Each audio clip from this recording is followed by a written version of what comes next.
Днес ще разгледаме първия основен елемент при изготвянето на една система за управление безопасността на храните в производствен обект. Или така наречените добри хигиенни и производствени практики или процедури, основани на принципите на ХАСАП, така както е разписано в Регламент 852 от 2004 година за хигиена на храните.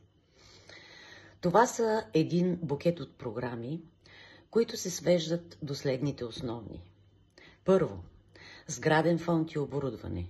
Второ, входящ контрол на доставчиците, контрол на питейната вода, транспорт и съхранение на суровини и готови продукти, обучение на персонала, лична хигиена на персонала и неговото здраве, обратна връзка и проследимост на храни и суровини, управление на отпадъците, производствен контрол, управление на документите и още няколко в зависимост от производството, което извършвате.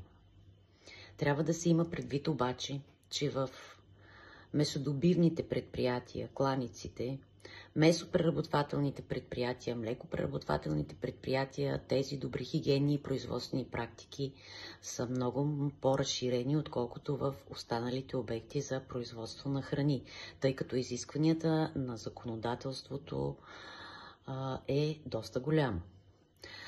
В един от следващите ми уебинари ще разгледаме подробно всяка една програма от добрите хигиенни и производствени практики, за да можете вие във времето да си разработите ваши такива или да си ги актуализирате.